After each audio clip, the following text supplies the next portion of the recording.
Hey everyone. I just wanted to come on live to give you some updates from our summer solstice, our winter solstice soul journey for 2023.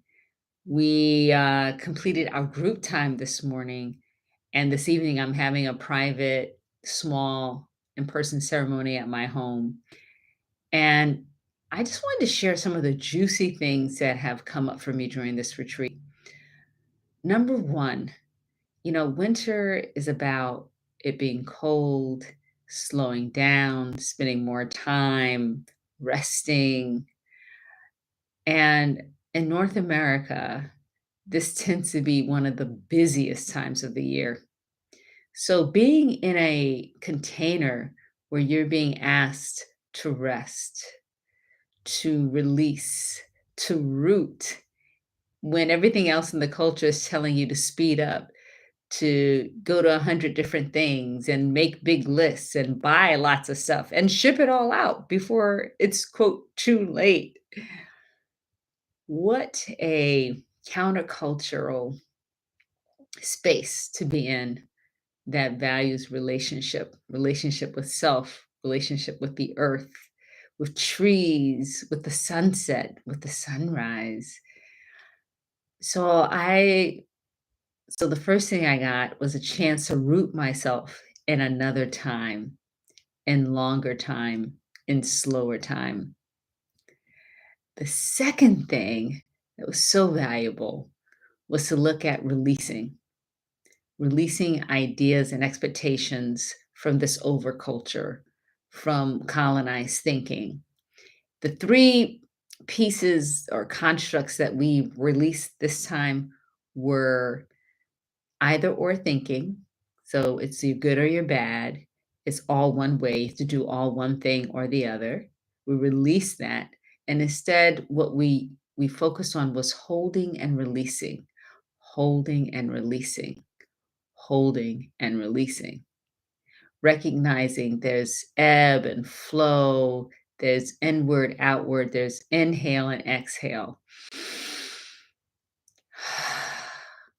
In nature, and we are of nature, so why not consciously cultivate that capacity inside of ourselves during this colder, darker, slower time?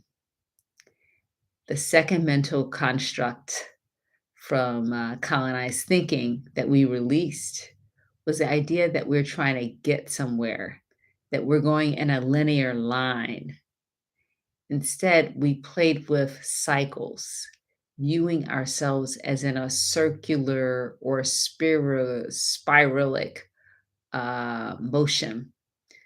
So there's no point in trying to hurry to get somewhere because you're only going in a cycle anyway. So why not pay attention to where you are in your cycle and get all the juice, all the learning, all the feeling from that point in your cycle, rather than just trying to rush through it to become successful or good. So I am practicing this in the area of my politics.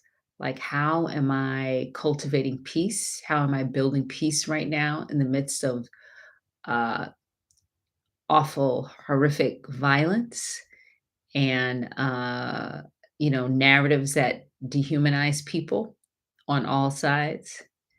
I have been slow with this, even though I have felt the urgency, but recognizing that I live my life in a cycle. So how do I show up at this moment to learn to give what is authentic for me at this moment rather than try to meet some ideal of what a perfect social justice activist would do?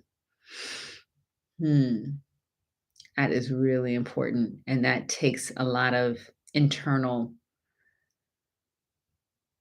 fortitude to be in your cycle and not on someone else's or what you think. uh, other people's judgments of you might be. And the third construct that we released during this retreat was releasing separation. While it is true that we all are different and we are particular, we are also one. And what happens, especially in the context of war and violence and polarized uh, moments, and in our culture of us versus them, what happens is we surrender oneness. It's like the first thing to go. And in this retreat, we emphasize seeing ourselves in another and seeing ourselves in the other. So it's asking us to hold our truth lightly, hold and release, hold and release. See the truth as you see it, your experience as you see it, and be able to release it, to hear it and see it as another hears it and sees it. Um, and know that whatever is outside of you is also inside of you. Whoever is outside of you is also inside of you. And so the answer is not to somehow exterminate what is outside of you, because it's already always inside of you. So instead, we have to find another way to be with what we oppose, what we feel is detrimental.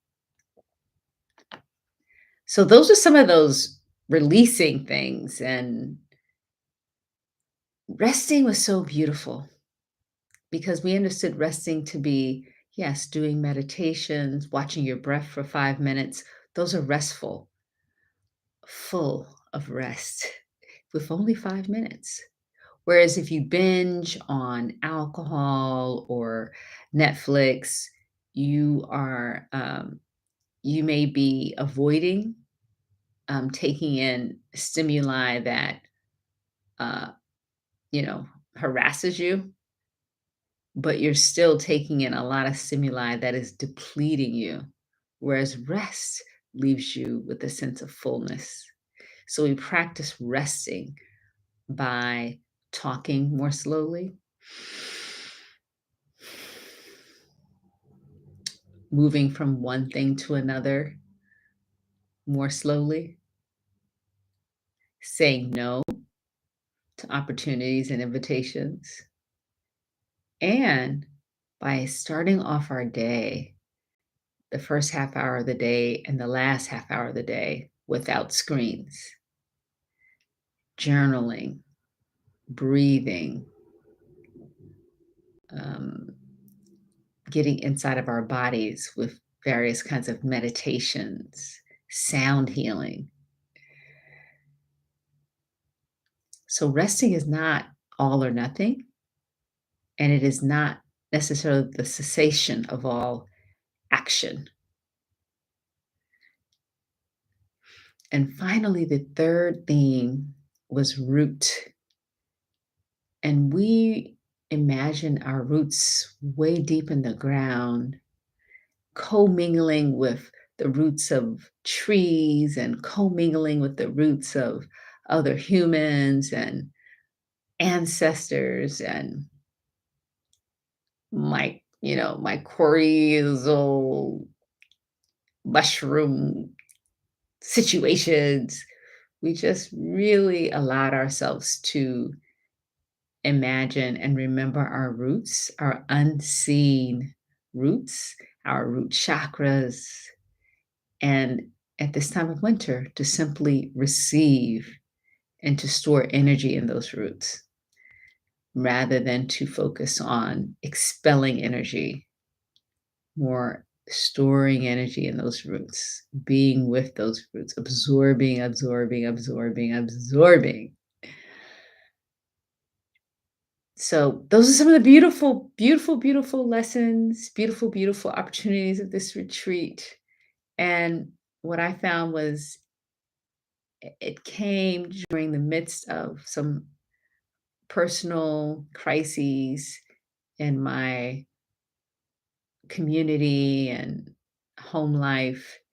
And having myself in the container of the winter solstice soul journey fueled me with what I needed to be grounded and present, and to notice when I wasn't grounded and present, and to get myself back to there, and to notice when I was grieving, and to give myself permission and space to grieve. It doesn't take a long time, but it does take noticing and letting go.